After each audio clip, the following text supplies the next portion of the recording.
तो गाइस सभी content creator बस यही कहते रहते हैं कि गोकू लाइट से बहुत ज़्यादा फास्ट है, बहुत ज़्यादा फास्ट है, पर कितना फास्ट है ये तो कोई नहीं बताता। लेकिन मैं तुम्हें बताऊंगा गोकू कितना ज़्यादा फास्ट है।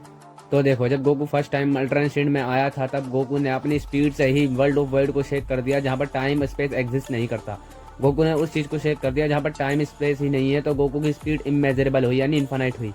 तो मेरे पास एक तो ये सबूत है, और दूसरा सबूत यह है कि जब हिट ने जिरेन को टाइम में फंसा दिया था, लेकिन जिरेन उसके बाद भी मूव कर रहा था, तो विज ने कहा था कि जिरेन को टाइम में भी नहीं बांध सकते, जिरेन टाइम के भी बियॉन्ड है। तो इसका मतलब गोकू ने जिरेन को हरा दिया था, तो गोकू भी टाइम के बियॉन्ड है। और तीसरा सबूत यह है कि गोकू अल्ट्रा इंस्टेंट में बिना सोचे समझे मूव कर सकता है। अब तुम्हें पता ही है, सोचने की स्पीड एक सेकंड होती है, और गोकू उससे भी पहले मूव कर रहा है, यानी सोचने से पहले। तो गोकू की स्पीड इन्फानाइट हुई, यानी गोकू 0 समय में मूव कर पा रहा है, तो इसका मतलब गोकू की स्पीड इन्फानाइट ही हुई।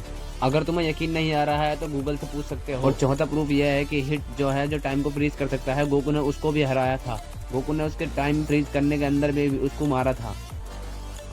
यह चीज़ ड्रैगन बॉल में कई बार दिखाई गई है कि गोकू टाइम के भी बियॉन्ड है, क्योंकि हिट टाइम स्किप कर सकता था, लेकिन गोकू ने उसको भी हराया, यानी गोकू टाइम के भी परे है। गोकू की स्पीड इतनी ज़्यादा है कि गोकू टाइम से भी आगे जा सकता है। देखो, एक सबसे बड़ा सबूत ये भी है कि जब विज है अपना, उस विज को अर्थ पर पहुंचने के लिए कम से कम 15 मिनट लगते हैं, लेकिन वहीं गोकू 1 सेकंड में पहुंच जाता है टेलीपोर्ट होकर। वो कब पहुंचता है वो तुम्हें पता ही है, जब फ्यूचर ट्रांस आया था वापस ब्लैक गोकू आर्क में।